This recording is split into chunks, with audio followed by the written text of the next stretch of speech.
Hello, everyone, and welcome to our podcast, Clear as Mud, where we talk to game developers from all walks of life to discuss their personal and professional journeys.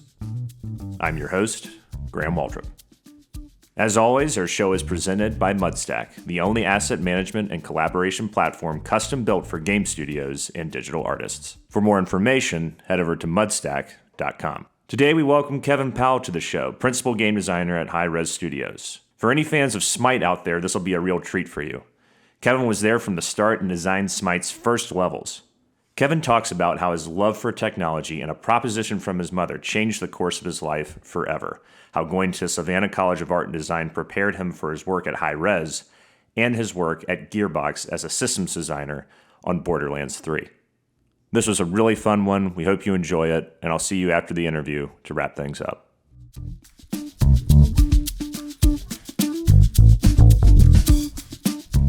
So Kevin, what is the inciting incident of your pathway into this career? Yeah. So I was fortunate enough to have been surrounded by technology at like a young age.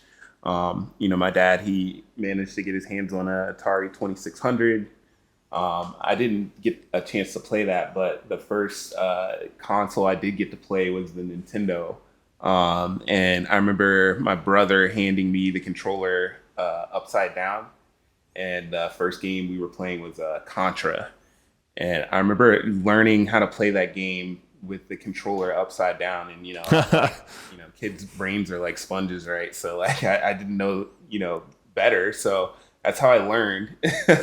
But that's awesome. So you played Contra, the original Contra, upside down. Were you any good? Yeah, I managed to get to like the second stage with my brother. I mean, he would always take my lives, but like but yeah, I wasn't too bad, but yeah, those games were really hard. So I'm amazed that you're able to do it upside down. Yeah. Even though you've never really played a game before, that's still right. Just looking back, like just thinking about that's insane. Yeah, because it was like that, and like Super Mario and stuff like that, and it was just that was like from an early age, and that kind of continued that trend, throughout my childhood. I remember like in elementary school.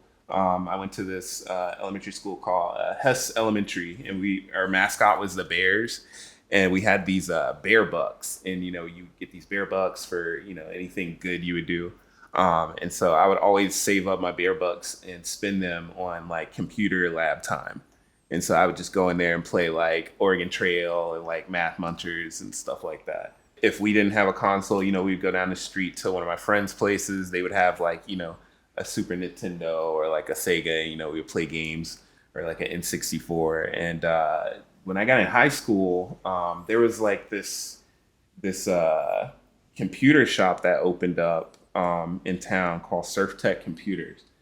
And they did a lot of, they just did a lot of computer repair, and they did a lot of like networking and stuff for local businesses and stuff. And I remember just going in there and seeing like all the computer parts and like computers being broken down and stuff like that. And I was just like, oh man, would you guys hire me? And they were like, nah. They were like, you don't know anything. Like, why would we hire you? And, it was like a little mom and pop shop. So like, of course they're not taking on employees, but like I kept just coming around, until the point where he was like, fine. And, they taught me how to build like Cat 5 cables and stuff like that. And, I would go on jobs and like, help with networking these businesses and stuff, and taught me how to build computers. And so at that point, I was just like, I was in just learning how to fix my computer and everything and upgrade it.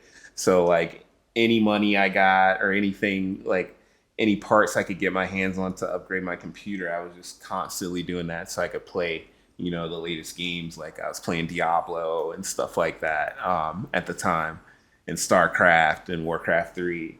And yeah, it was just that was kind of my surrounding, my environment, throughout my schooling. And then I remember still like not knowing what I was going to do in college, because at that time, it's like, oh, you should be a doctor or, a lawyer or, go into this career where it's like, very just straightforward. And I hadn't thought about any sort of like creative career. That wasn't even a thing that like I thought was a possibility.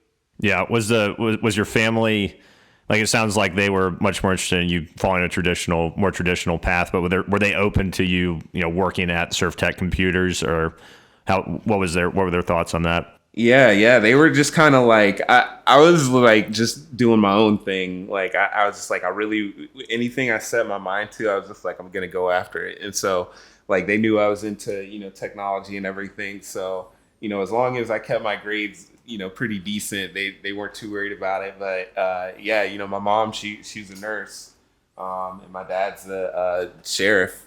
So it was just like the technology and like the whole creative career thing wasn't really a thing that I'd seen throughout my family, like growing up and stuff. So But those, and those jobs are very much like long hours, working insanely hard, difficult conditions.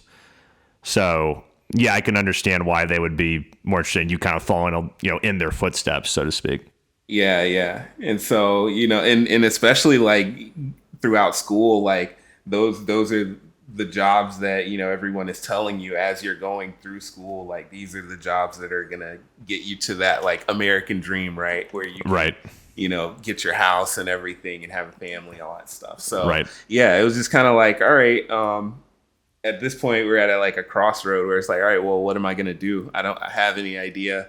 Yeah. Was that something you wanted at all? Was like that, traditional American dream, or is that just something that you kept hearing about and was put upon you? Like when someone said, like, if you go after this job, if you're able to do it, you can get that. Was that something you actually thought about and wanted? It wasn't really like I really just wanted to be able to do whatever I wanted to do at the time, which was like, play video games and stuff like that and like just have that freedom, right? And like I hadn't really thought about my future in that way. Aside from, what we're being taught in school and stuff like that. And it was very much like, okay, you gotta do these things or else you're gonna become, like a burger flipper or something like that, which was like, very negative connotation for, like food service workers and stuff like that. But yeah, it's just like I knew I needed to get good grades, all that stuff, and get a good job so I could, afford to, do whatever I was interested in, which was, build computers. It's really just technology at the time. Were you interested in like exploring more about computers and thinking about, not even just thinking about that as a field, but really wanting to continue to explore how they're constructed, how you upgrade it, things like that? Was that just something that was always in your mind as you embraced your love of tech? Yeah, it was just like everything surrounding it. Like in high school, I was just learning everything I could. I was online. I was playing all these different games, and I even like started learning like hex, just so I could like hack this one game. I started learning how to like send packets back and forth, or like intercept packets and like edit them through hex. And so I was doing that, and it was just everything was just like really fascinating to me, and I was able to do so much stuff. It was kind of at the time, right, where the internet was just beginning too. So it was like a really, really interesting time. And what year was that? That was around like I graduated high school in 2005. So Okay. that was from like the early 2000s, so much like just the jump in technology too, right? Like before, cell phones and stuff like that. Yeah. So Did you have dial up? Yeah. Oh yeah. Yep. And Yeah. getting kicked off like whenever, your parents would pick up the phone. That was the worst. I remember playing Madden a lot before we got high speed internet, and I just remember there's this one game I was playing, like the game of my life, and then my dad picks up the phone and starts checking the voicemail. Oh, I'm no. like, hang up the phone, hang up the phone. Yep. I didn't get disconnected, but it almost disconnected. But I had plenty of times where it did. It was so frustrating. Now we just take all that for granted, right? It's just high speed internet. There are no landlines anymore. It's nuts. Because I remember like when the switch from like dial up to cable happened, and it was like, wait, you can be on the internet and like on the phone at the same time, like, and not have two phone lines. Because like that was the other thing. It was like, oh man, they got two phone lines. Like they must be rich. Like because it was like a phone line wasn't cheap. And so, it was just, what an interesting time. Yeah, even with all of cordless that. phones. I was like, holy Yeah. crap, man. I'm walking around the house. I got the phone. I can go wherever I want. Yeah. This is unreal. Yep. And then, when we started getting like, cell phones and stuff like that, or like the Nokia, like the indestructible phone with like, around the time I was about to graduate, I remember my mom, she had pointed out there was like this like news story about a local college called Savannah College of Art and Design, and they were doing a game development course, or they were just starting it up. And she was just joking because I was always like playing games and stuff like that. She was like, "Well, you play so many video games. Why don't you go and make them?" And like that was like, I don't know if she realized it or not, but like that was like the spark. Yeah. Because I was Does like, she remember that today? oh yeah, like especially now, like with the career I've been able to have, she's like super proud of me, and she's like, yeah, I remember I was telling you, like, because she would like, when I would get on punishment and everything, she'd be like, well, you can't get on the computer. She would like take the keyboard and mouse. Yeah. and I would just be like, please don't do that. Like I would, Yeah, it's beg like a her. fate worse than death, right? Yeah, it's Yeah, like the yeah. worst. Yep. And so like she always like calls back to those times, like, because at that moment she was kind of joking, but then I was like, well, yeah, that makes sense. And so I just kind of went after it. I ended up applying with no portfolio, Yeah. and just a letter of intent. Just like I wanna learn how to make games. Right. So what did your parents think about that at the time then, when you actually like were, okay, let's do it. I'm going to call your bluff in essence. Yeah, so they were like, all right, well, if you get in, then we'll have to figure out like how we're gonna actually send you to school. But Right. like, I have been, not super great in school. My grades were okay. They weren't the worst, but they definitely weren't the best. Yeah. But yeah, it just was kind of like, all right, well, let's see what happens. And so, I end up getting accepted, and so I'm like, okay, well, I don't know what to do now. I guess it's time. Yeah. And so, we figured out a way, through massive student loans, to send me to SCAD. And so that was kind of the beginning there. I ended up just kind of learning everything from like foundation classes and stuff like that. Yeah. Let's talk about that, because I went to SCAD too. I went to the Atlanta version. Oh, okay, cool. Yeah. And also did the game development program. But I had come from film, and Okay. I got really interested in games and narrative storytelling, sort of the thing I was the most interested in. And I was like, man, like I love making movies, but I feel like this is the future. Like I want to pursue this kind of deal.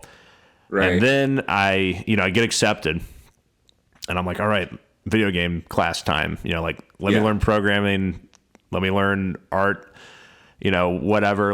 Hopefully there's narrative stuff there too. Like let's just get into it. And then it's like, no, you're taking these foundations classes, and I was like, what the hell is this?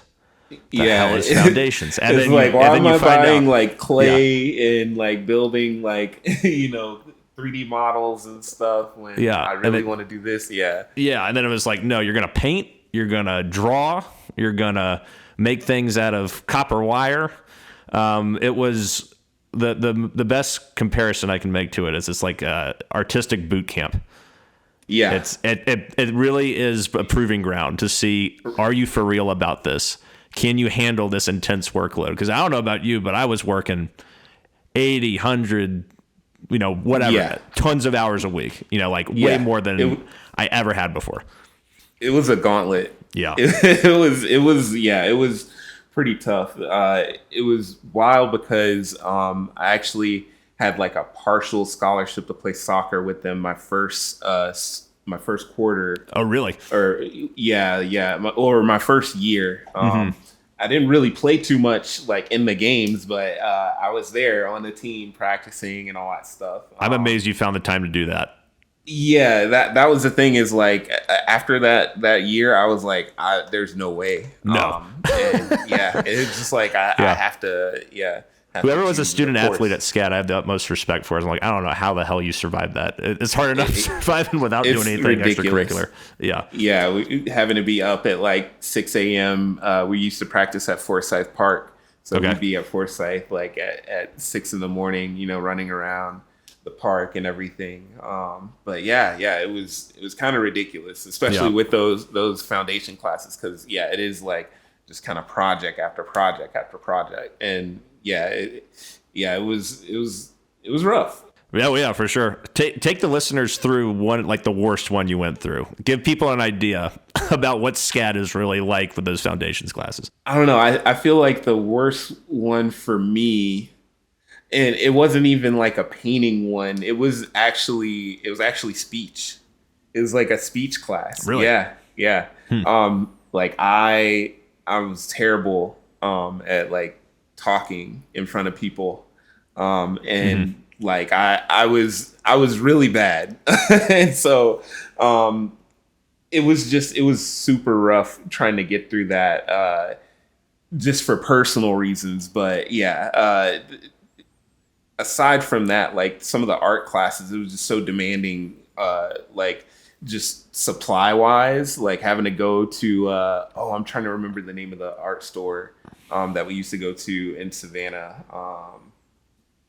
It'll come back to me at some point, but yeah, just having to go to the art store, buy all these supplies, and it's like so much money. And then you're having to build these either these like models out of clay, or you're having to do some kind of like you're having to do several hundred gesture drawings. And Yeah. it's a lot of work.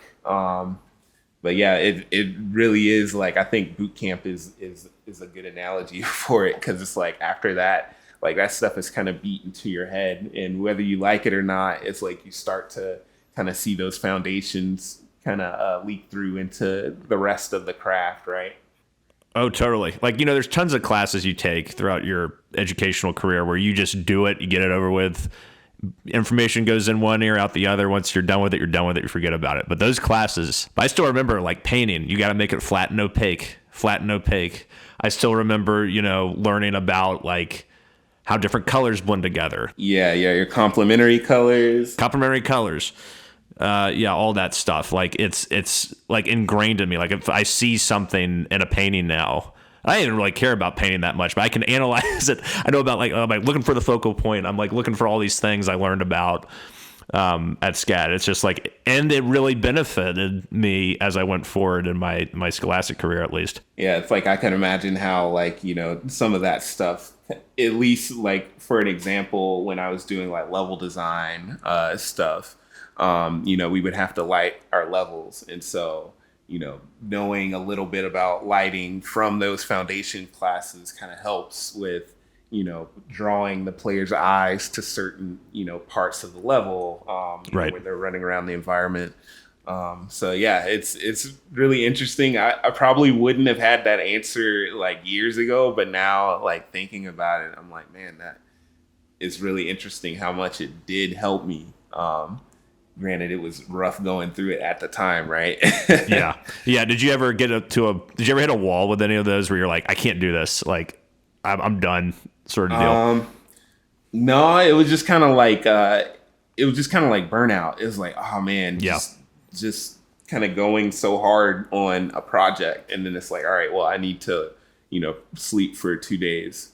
Yeah. Yeah. Because you weren't really artistically inclined at all at this point, right? Right. Yeah. So that's just a whole new world. Yeah. Like my brother, he was like the artist of the family. Like he would always draw and stuff like that. But like I never, I would draw and stuff, but I never really did any of the like traditional stuff. And so, yeah, when I got to SCAD, it was just kind of jarring, because like I'd never thought about art in that way. It was kind of like scientific in a way. Yeah. So much critical thought into every single decision you make in any of those designs. Yeah. Any other, like, when you got into like the actual video game classes, Were there any like classes and or professors that really had a profound impact on you or made you open your eyes even more to like what was possible with this medium? Oh yeah, I feel like a lot of the professors in the game development program over in the Savannah campus had a pretty huge effect. One of my favorite professors, Ari Cookson, he was like he was my level design professor. He was the first professor I had like a studio class with, and he kind of just taught us just everything about level design, made us think about how we were building things. And yeah, he was the one that kind of like pushed me. And of course, there were other professors. There's Shammy, there's Sue Ann, Brenda Brathwaite. There's so many over there. But yeah, I just remember Cookson, like I spent the most time like in his classes or outside of his classroom with, other students. And, we would just kind of be outside, like helping each other out with our assignments and stuff like that. Oh yeah. In the lab all the time. But yeah, that was kind of once we got into the actual like game development major classes. It was all kind of within that one building, Montgomery Hall, and yeah, they just had all the computers and everything, all the equipment you needed, and yeah, just kind of spent years in there. Yeah. So you mentioned level design a few times, but was that the one thing that really jumped out to you that like you wanted to pursue that, or when did you start realizing what you wanted to do in the field, if you could pick? Yeah, it kind of started with like once we got into the game development classes, they were teaching us like 3D Studio Max, Photoshop, Maya, all of that kind of base stuff. And so early on, I knew I wasn't good at like characters or like even doing like organic forms, and so I kind of took towards environments a little more. And so even with like 3D modeling, I kind of did more at like hard surface stuff, and so that kind of led me to doing environment art more. And so environment art and level design kind of go hand in hand. And so I was, building the level and then arting it and everything. And so, yeah, that kind of solidified my sort of base as far as what I was interested in game development. Because once I got into Cookson's class, that kind of opened my eyes to like, oh man, I can like build out these environments that like tell a story, and then have these like triggers and stuff.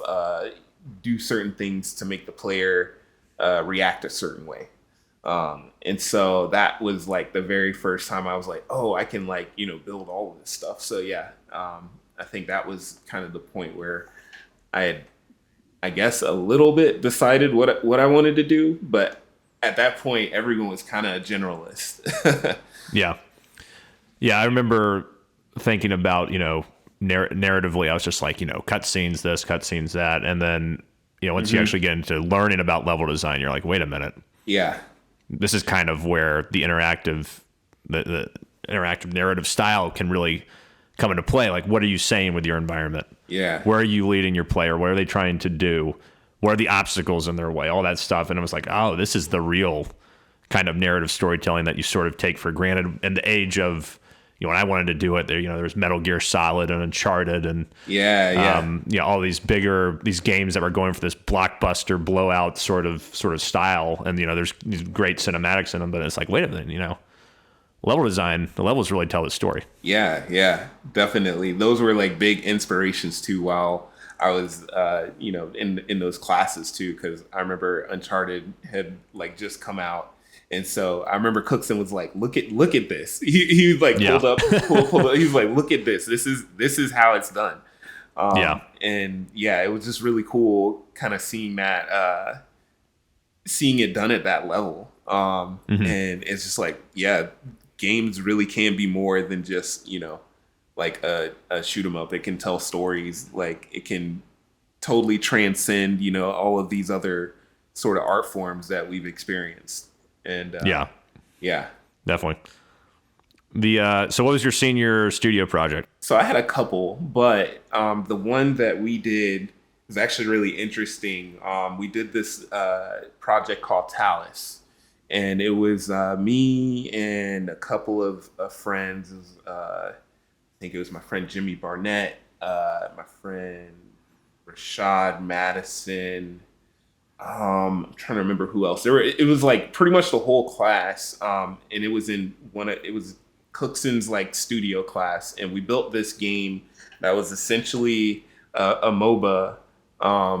Before MOBAs came out, we had like lanes and we had bots running through, and this was built in Unreal Tournament. And we had towers that were like firing at you, and so we kind of built this like weird little Unreal Tournament MOBA with like different classes. And that was like our senior project. And we ended up winning that year's GDX, the like game development. Oh, expo. yeah.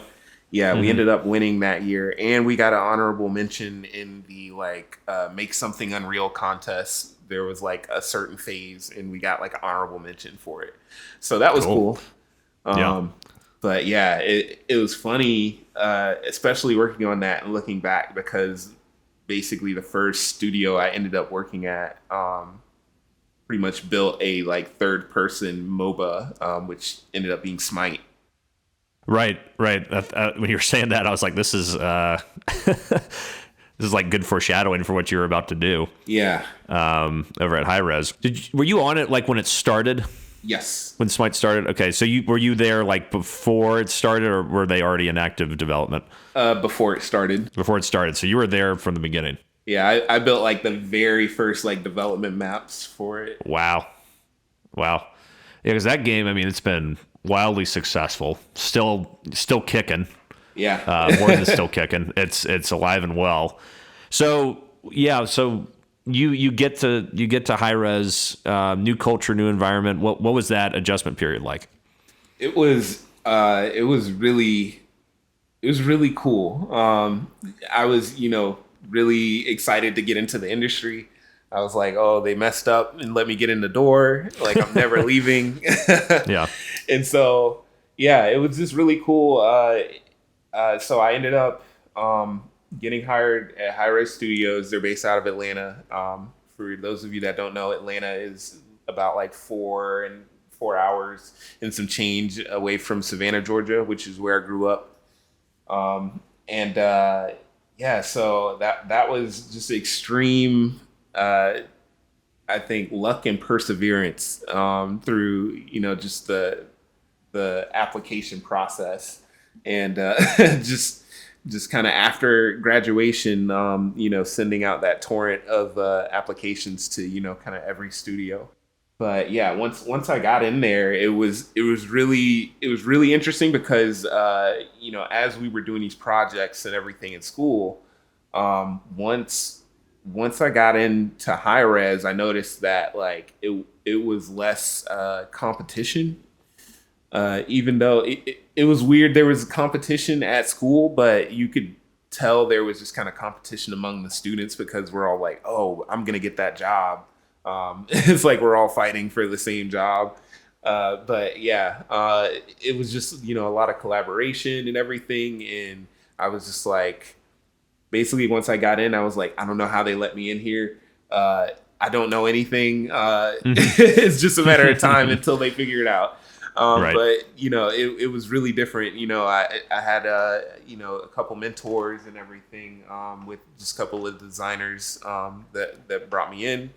And just kind of helped me out along the way. I started out by building levels for Global Agenda and, doing the play tests for that. And that was like a live game. So it was really cool seeing like a level that, I'd worked on maybe just, a month prior, actually being in a live build and people playing it. Yeah, it was just really cool seeing that and having, actual content in a game that shipped. Yeah. Talk more about like sort of the pipeline that you went through when you're designing a level in Smite? Yeah, so for Smite, it was very I think it was very methodical because in traditional MOBAs, it's the kind of isometric top-down view, Right. and you can kind of see everything except for whatever's in the fog of war. And so with Smite, it being a third-person game, you can't really do that like fog of war thing. There's line of sight, and you can see all the way down the lane if it's straight. So it was interesting problem to kind of work around as far as line of sight is concerned. And then you also have to figure out, run times and distances and stuff like that, because you have the whole sort of game loop of, you leave your towers or you leave your base and you defend your towers and everything. And the amount of time that it takes to, get from your base to the tower makes a huge difference. And then all of the stuff in the jungle. So, kind of being a fan of MOBAs before I ever got a chance to work on one was, it was a lot of help. And so those were the kind of problems I ran into when trying to build that map for like a third person sort of MOBA. So having to build in a lot of like sight blockers for line of sight. So you can't tell if someone's like sneaking up on you at certain parts of the map, to kind of create that tension. So if you overextend, you're susceptible to getting, killed. So, just stuff like that. And so, yeah, throughout that process, we had like a bunch of different iterations of maps. And then we ended up with, the final one that was active for, I think, like a season or two. But yeah, it was a really cool process, just like figuring all of that stuff out. And then, that also has to be in line with like all of the characters in the game and, their run speeds and stuff like that. And so, yeah, I was about to ask about that. Like, especially when now you got the mechanics to consider and all the different, playable characters and what they can do, right? What they can't do, right? And then taking all that, and then there's tons of how many players could fit in that map? It's 10, so it's usually 5-on-5. Okay, but still, that's a lot of variation to consider when you're creating. Yeah. Did you start like with your prototyping stage? Like, how did you do that? Did you make something in Illustrator or something like that, or Photoshop to sort of like get the idea of what the level was going to be, and then go into building out a prototype, or was it just straight prototyping? It was kind of both. We just went into prototyping, and we kind of just wanted to build out a map that had like 3 lanes, and then once I like blocked that out. We were kind of building off of, we already had some prototypes built out from a couple other designers. And so it actually started out as a mod of Global Agenda. And so, we had those classes and everything, but, we had the rules of a MOBA. And so that's kind of how it started. And then once we decided to kind of go away from the, there was like elevation changes and stuff like that. And that didn't work out all that great. And so once we decided to go away from that, then we started prototyping out the new level. That's when things sort of started to kind of fall into place. Cause then I believe it was Hi-Rez. He had the idea of, tying mythological gods to the characters and everything. And then that sort of took off from there. So like all the abilities started to kind of come in line with the gods. And then, with their abilities, we had, movement abilities and, damaging abilities, range abilities, everything. And so with that, knowing, kind of the rule sets we were playing with, that helped out a lot with blocking out the level. And then how did you guys play test? Were you guys play testing, or was there, obviously there had to be a QA team, but how often did you guys like play test a level and then start tweaking things and pumping out more iterations? Every single day. It was like, it was very quick iterations too. So like every single day there would be, if not one, multiple builds, and we would get changes in so rapidly. It was just kind of we were flying by the seat of our pants. It was just kind of it was like kind of like garage games in a way, but like we had all these super talented people building all this really cool stuff, and so it like really just kind of came together really quickly after we kind of got that initial sort of direction, and so every day we would play test. We had a couple of QA that were just really good, and we would get feedback just daily, iterate, and then do it again. When did you know it was right? When did you know you were done? What for? Like for the level, like when you were making a level there, like when did you know, like, okay, we found it, we got it? It was like never done. Never done. It was like in a constant state, like, okay, well, like we have this map, but like there's certain things that we could tweak, but like, it just came down to a point where it's like, all right, well, we need to do other things. We need to work on other things. And it's like, all right, well, since the map is like in a place where we don't have any problems with it, we don't need a level designer anymore for that. Right. And so I was like, okay, well, I can do other stuff. I was like, please don't fire me. And so what else did you do there? So that's when I ended up kind of switching back to some like 3D art and environment art and level design. And so during that time, I was kind of working on DLC for Global Agenda, and this was after Tribes had launched. So like I was working on some of that stuff too. And then eventually I got asked to join the design team for the characters, the gods. So I ended up becoming a god designer a little later, and I designed a handful of gods for Smite. So I actually got to design out their kits and stuff like that, the abilities, like what they do, how fast they move, kind of help out with like the theming and all that stuff, writing voice packs or voice lines. Oh, cool. Just kind of all of that stuff for several of the characters. I bet that was helpful doing the level design first. Oh yeah, right? Definitely. Yeah, because then you can know like what the sandbox says that you're playing in, right? Right. So then you can figure out ways to kind of subvert those rules that you've kind of placed for the player, and you can make it really interesting. So like, when you see Thor jump up in the air and he's able to see, a lot of the map kind of like you would see in like a more traditional MOBA.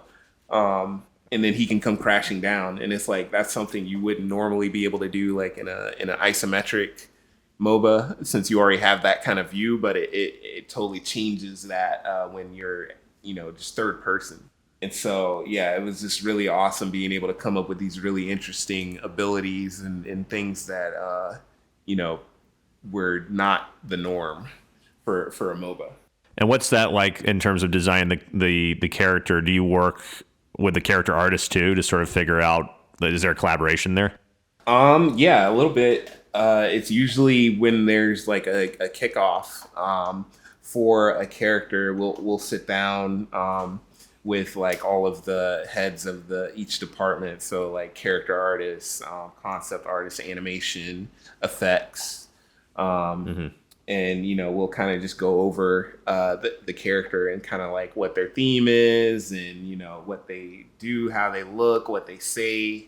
All of that stuff kind of comes up, and there's usually back and forth between everyone on that stuff. But once we come to an agreement, then it's like, all right, cool. We kind of go off and build our stuff, and we're constantly communicating throughout. But we have that kickoff meeting, and we get to kind of influence the character as a whole in those types of meetings.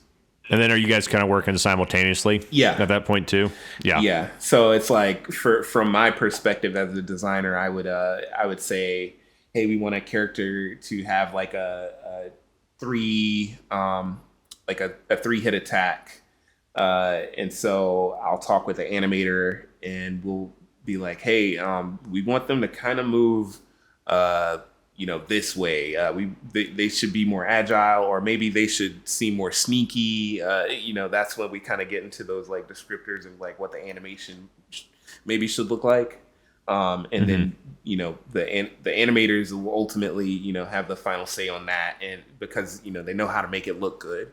And so then once I get that animation, we can plug it in into triggers for attacking and stuff like that, or if it's an ability, and then we have our hit boxes and stuff for dealing damage, all that stuff. So I would like hook up most of the sort of combat side stuff, but yeah, working closely with like animation and then like effects for like if we need like a hit effect to come off of the character or something like that, or if it's like a projectile, we'll need effects for that type of stuff.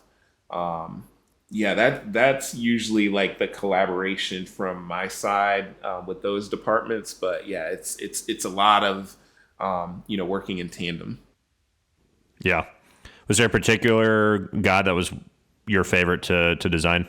I think my first god, Ram, he was the first god I designed, and it's actually really interesting because I think Hi-Rez has a relationship with the American Hindu Society, because when we were doing Smite and everything, obviously we're using like these different mythological gods, and some of them are still being worshipped and stuff to this day. And so we had to be very careful about, the depiction of some of these gods in the game. And so with Ram being a Hindu god, I was anxious because I didn't want to mess it up. But it was really cool kind of going through that process of, learning about the god and then like just diving deep into that culture and trying to pull out whatever I could, like whatever interesting bits I could to put into his kit. And I think it turned out really cool because of it.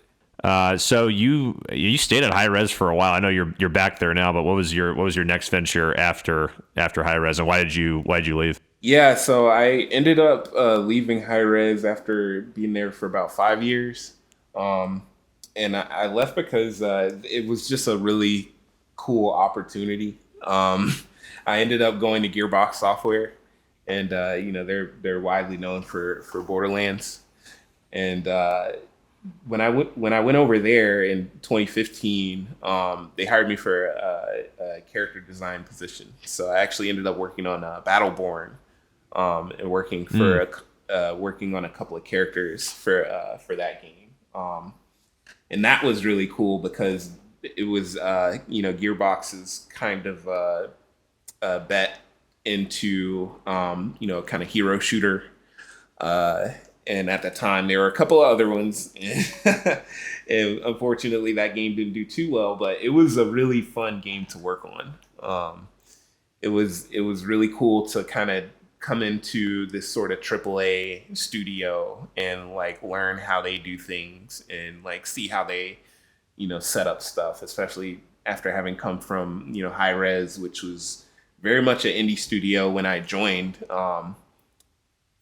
I think I was like employee number 55 at Hi-Rez back when I joined, and like when I left, I think we were at like 200. Wow. And so like they had done some substantial growing since Smite, and so at that time, like it still had that kind of garage game feel, but like I could tell it was definitely changing. And so it was interesting leaving from that to then joining Gearbox, where they had put out these huge hits like Borderlands and Borderlands 2, and like Tiny Tina's and all that stuff. And so yeah, it was kind of awesome coming into that environment and like getting to work with people that put out like one of your favorite games, basically. Yeah, that must have been great. Were they like what was the difference between like the cultures of the two studios, other than obviously, Gearbox was bigger and had, you could argue, I guess, bigger hits. But I mean, Smite was a huge hit too. So it's sort of like, I guess from a cultural standpoint, a studio standpoint, a day-to-day standpoint, what was that like? Yeah, it was a lot less chaotic. Because I feel like Hi-Rez was like it was a very fun studio to be at, like especially pre-COVID too. Like things were definitely different, but yeah, it was just yeah, it was just fun. Kind of just getting up, walking around, talking with everybody, kind of knew everyone, and then coming into this environment where I knew no one Mm-hmm. was kind of jarring. Well, not I wouldn't say no one because I had a friend over there. He was basically one of the reasons why I ended up getting that opportunity. He invited me to PAX South one year. And while I was there, Gearbox, they had a panel and they were like, it could be you working on the next Borderlands 3. And so I think Mm-hmm. at that point I was like, oh man, I would love to do that. And so that kind of got my Yeah. gears turning.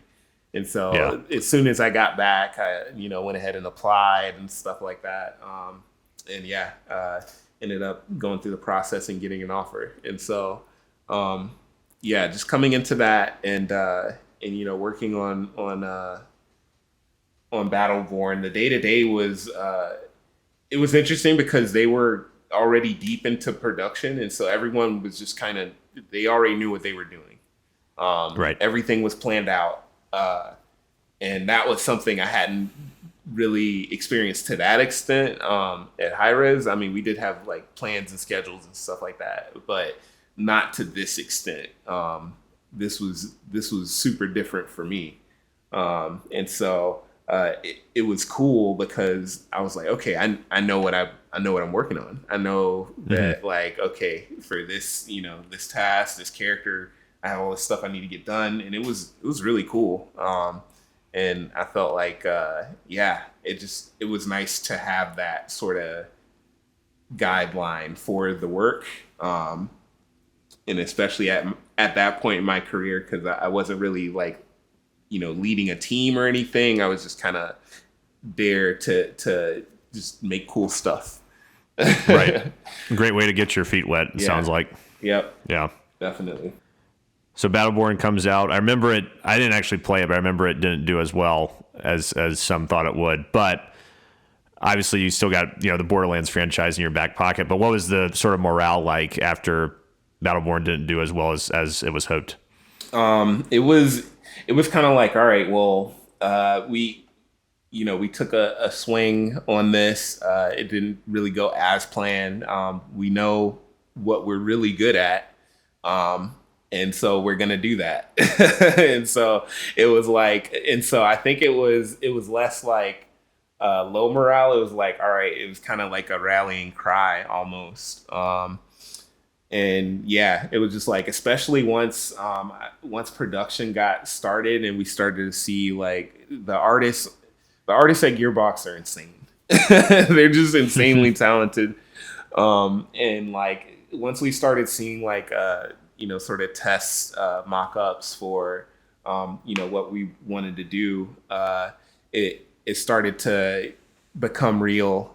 And I think and not just my mind, but a lot of other people at the studio. And then yeah, at that point, it was just kind of like, all right, well, we know what we're building. Let's do it. What was your role on 3? So I ended up joining the systems team. I had originally joined Gearbox as a character designer, but for that game in particular, they already had the designers picked out for characters. So I joined the systems team, and that actually like opened up my skill set a lot. And so during that time, I got to work on a lot of stuff. I got to touch a lot of stuff for like mission designers. We were building like what we call interactive objects. And so it was really just anything that the player could interact with kind of came through that team at some point. And so I remember Ian, he was like the lead of that. And he was just building all this stuff, like all the doors and barrels and stuff like that. And so I learned a ton while I was on that team. And I got to build out some really cool stuff too. So I got to build the firing range on Sanctuary 3. I got to build the SDU upgrade case. I got to help build the player rooms. And I also got to design out the all of the artifacts in the base game. Oh, cool. And yeah, and I also got to do some legendary weapons. So that was really cool. I got to touch a bunch of stuff, especially with their sort of gestalt system where they kind of mix and match all these different parts. It was really cool getting to like actually peek under the hood of that and build stuff and make stuff within that system. Yeah, something I always liked about those games was just like the guns they feel good, they sound good, and they're very unique in terms of how you can combine things. There's a lot of like elemental stuff in the third one too, right? Which wasn't as prevalent in the other two, or they might not have existed. I can't totally remember, but no, they were there. But yeah, I think 3 just kind of took everything up a notch. And yeah, I'm very excited to see like what they're working on next. Like it's been really cool seeing like since I had left, because I actually ended up leaving Gearbox in 2020. But yeah, we'd already put out Borderlands 3 back in 2019, and then during that time, I know there was some work on some like DLCs and stuff, and they had like some seasonal stuff. But yeah, it's just been really cool, like just seeing the reception to the game and all that stuff.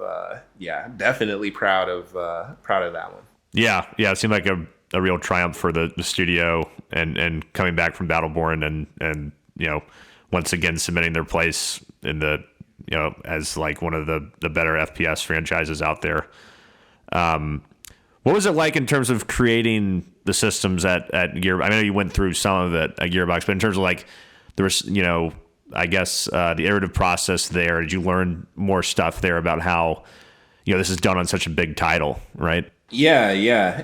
It's really like a lot of autonomy, at least with the team that I was on. It was just like, all right, we know what we have to build, and so we will take our requests and everything, and we'll just build it out, because we would pretty much get requests from like mission designers for like certain things. So we might get a request in for like a toilet, a porta potty that like explodes and fires off into the atmosphere. And so then we have to, kind of make that happen. And so I don't think I actually built that one, but yeah, it pretty much would be, we would, use assets that, we already have in the game, and, we would tie animations to them and all that stuff. But the main thing with like the systems team was since it's a multiplayer game, everything has to replicate correctly. And so replication is just like what everyone sees. Everyone that's connected to that game sees the same thing at the same time. And so the systems team, a lot of the stuff that was set up, especially for like missions and everything, it had to, it had to link into the mission state. And so we had to have a different state for certain things that we built. So if you, for example, had a door that's part of a mission, and at a certain point that door closes, then if someone joins your game after that door closes, they need to see it closed. And so it was just kind of, stuff like that, making sure that everything, that the logic is right for that stuff. And then, making sure everyone sees everything correctly when they, late join or something like that. And so. Yeah, and that's got to be difficult too, considering everybody's got a different internet connection. So I'm sure you're testing like with different connections there, right? And trying to figure out, okay, if someone's connection isn't quite as good, how does that run, right? Right. And that stuff, like people that are way smarter than me handle that stuff. Yeah. And it's like, I know a little bit about it, but it's just kind of, with projectiles and lag compensation and, stuff like that. But yeah, it's a lot. Yeah, for it's sure. A lot of stuff. And how did the systems design change from 2 to 3, do you think, in terms of the overall, I guess, the amount of things that can be interacted with and just the amount of work? I mean, I'm sure there were some people who worked on 2, right? On the system design that were there for 3. So they probably had, like, I would imagine, a game plan. But I'm just interested about, like, how you guys evolved that. Yeah, I'm not necessarily sure since I didn't work on 2, but, like, I feel that just, like, from 2 to 3, I feel that like a lot of the systems were expanded upon, and it was really just kind of taking what was already there and figuring out what was the best way to upgrade it, really. And so that was the main thing, because there were exploding barrels and all of that stuff in 2, but having those elemental interactions and everything, that was the extra part, and having those work together and interact together, and then also just additions to like the character loadout and talents and stuff and how all of that stuff works. I think it was just like a lot of systemic upgrades in that respect, and not necessarily new features. And so I know there were a couple, but those were kind of, I feel just like those weren't like, hey, we're trying to introduce this mechanic or feature to sell the game. It was kind of just like, oh, this makes sense. And that was like a 2+ year development cycle, or maybe more, right? Oh yeah, it was probably more closer to 4. 4. Wow. Yeah, because actually in the middle of development, we ended up changing engines. Oh my God! Well, you got to talk about that. That's insane. Yeah. Well, it was really just like it was a huge decision. I think I remember Randy asking everyone like at a quarterly meeting, like if we wanted to change engines or not. And there was a lot of, I think it was pretty contested, but I mean, just look at the fidelity and everything that we were able to achieve with the new engine. It's just like it's kind of a no-brainer. But at the time, it was like a lot of tech debt we had taken on. And so, when you're that invested with like all your tech, especially with that engine, it's hard to like throw that stuff away, right? Yeah. And was that were you guys using the engine from 2? Yeah. So initially, okay. That was on like a heavily modified version of Unreal 3. So, and they had upgraded a lot of stuff. It was almost like an early form of like Blueprint that they had that we were working with, which was really cool. So, the switch wasn't as bad because Blueprint, you can do a lot of stuff in Blueprint. But yeah, it's pretty daunting when you first jump into the editor at first, if you're not familiar with that type of stuff. Did you guys lose a lot of work? Probably, yeah. I'd imagine because it's like we had like just the programmers had custom lighting stuff and just everything. And I'm sure they were able to salvage some stuff, but yeah, it's definitely, I don't think it was like ideal for them. but yeah, I think it was necessary. Oh, cool. And then so now you're back at Hi-Rez. Yeah. So I'm back at Hi-Rez. Before that, I was at Airship, um, and I actually wasn't working on the Ruin King. Was working on an unannounced title with them. That was really interesting because I got to work with some of my kind of industry idols as far as art is concerned, which is really cool. Uh, Got to work with Joe Mad. He's like one of the owners of the studio, and he's a pretty prolific comic book artist. Yeah, he did like Uncanny X-Men and a bunch of other stuff, Yeah. Darksiders and things like that, Yeah. right? Yeah. Yeah, and then there's a couple other people, but one of the ones I remember the most, just because of his name on Polycount, was Bobo the Seal, and I just remember him being very, very good at like hand painted stuff, and just looking at all of their art and stuff like that, and just being amazed. But yeah, getting to actually work with them was just so cool. They have such an eye for just like style, and I don't know. It was just a really cool experience. But like you said, I'm back here at Hi-Rez now. I got an amazing opportunity to come and be their principal designer over here, and so I kind of just got back over here. It's kind of fresh, a couple of months in. So that's kind of the story so far. That's cool, man. So you're sort of back home in a way, back where you started, at least professionally. Yeah, it's been a full circle. Curious as to your experience, as an African American in the industry. Can you speak to that at all?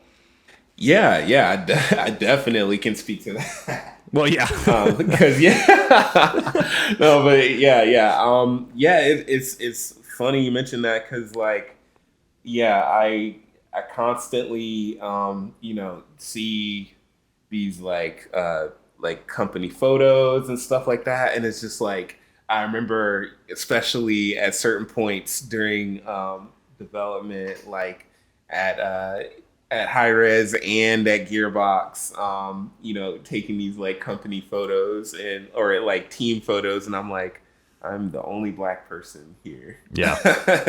And it's like it's interesting because you have to deal with like a lot on top of just the norm, and so it's like especially dealing with a lot of the stuff that we've seen go on socially within this country over the years, and having to deal with that on top of like having to do your job is rough sometimes. But luckily I haven't really experienced any sort of like discrimination. I've been fortunate, but yeah, it's really just wanting to see more, at least from from the entertainment that we're building, right? It's like when we have diverse teams building this entertainment, I feel like we get the best that entertainment can offer. And so, it's really just the want for like there to be better, more diverse stories, and wanting to see, people that look like me kind of shine through that as well. Because I know, when I was younger, if I had seen that, within, the media I consumed, especially with games, I might have known sooner that, this was the career path I wanted to go down. But, I especially want to make sure that I could provide that for anyone that might, be, interested in that type of, in this industry, and, not even know it. So, right. Yeah. It's really just been kind of eye-opening over the years. Just kind of, taking a look at the diversity of the teams, that I've been a part of, and, seeing how, people of color are treated within, the studios and stuff like that. And it's just been, it's for me, it's been a mission of mine just to, kind of make sure I give back in a way. And so I try to make sure whenever I go back to Savannah, I go back to my old high school and try to talk to, the kids there and everything, because, especially being that example of like, oh, somebody that looks like me does that and you could do it too. I think can make a world of difference. Yeah, no, definitely. That sounds like you can be, and you are, I would imagine, very influential in that. And I think that's, one of those things that bugs me in the world is like, whenever there's a big deal made about like, there's a gay main character, black main character, etc. It's like, I wish that wasn't such a big deal. I mean, it's great that it's happening, but I hate that there's not more of it. Like, that should be a normal thing, right? Yeah. But it's like, it's hard, especially because it's like you're dealing with, these companies that are very risk adverse. And especially in business, a lot of, metrics and data go into, what these games or these audiences that games are built for. And so, it kind of bleeds into all of that stuff, even through like advertising and everything. And so, I think it's changing. It's definitely changing, but I'd have to agree. Like, it gets tiring sometimes, like seeing that and having it be a big deal when like it should just be like, oh, okay, that's a dope character, like regardless of the the color of their skin or their gender. It's hard because I feel like the games industry is kind of steeped in that like kind of covert racism. And especially, having grown up around these games, and I played Counter-Strike from like 1.3. So like I was extremely online from a young age. And so I've kind of, I've experienced a lot of, a lot of the bad that the games industry has to offer as far as online play, in the early days. And so it's like, I know it's definitely gotten better from back then, but I know we still have a long way to go. Yeah. Yeah, you're exactly right. There's a long way to go, but do you feel like, from your standpoint now where you are at Hi-Rez, do you feel like diversity in the workplace is getting better? Yeah. I see it getting better. And I think that we really just need to continue on the path, getting more, underserved communities and more, people of color just interested in tech in general. And I think that kind of goes down to like, access and exposure. And so, I think it's getting better. And like I said earlier, I just want to help with, that whole thing. And so, as we have, these sort of programs that I see, with like Microsoft, I actually just attended this Microsoft Xbox game camp about a week ago, and it was just really cool seeing like so many like fresh faces to game development and seeing like the projects that they were working on and stuff like that. And it was a ton of people of color in one room that had built these games, and it was cool to see. And so I definitely think it's getting better. And especially it's hard to avoid now, especially with like how big games are these days. It's just kind of, I feel like it's just inevitable. Definitely. That's cool. That's happening. And, I'd say based off, the work you've done and then the way you're giving back, I think you found your way, just to circle back to the beginning of the show, to sort of live your American dream, so to speak. Right. Yeah, I'm definitely really, really happy with where I'm at. And honestly, like I plan on doing this until I can't anymore. I love that. So yeah, I'm happy with where I'm at and very excited for where I hope to be, in whatever amount of time. Well, cool, man. Like I used to say at our alma mater, sleep comes after death. So, Yep. yeah. But cool, Kevin. This was great, and thank you so much for spending some time with us. Do you want to leave any? Do you want to plug anything? Any of your causes or social media stuff? This would be a great time to do it if you want to. Let's see. I guess actually I'll plug Divine Knockout. That's the game I'm working on right now. Over at Hi-Rez, under Redbeard. Yeah, they I think it's in closed beta right now. But yeah, it should be launching a little later this year, I believe. And yeah, that's probably about it. Well, cool. Kevin, thanks again. This was a lot of fun. Yeah, no problem. All right, that's going to wrap up our show this week. We want to thank Kevin for being our guest. To find out more about Mudstack, head over to mudstack.com, where you can find links to our Twitter, LinkedIn, and join our community on Discord. And of course, we want to thank you for listening. We'll see you next time on Clear as Mud.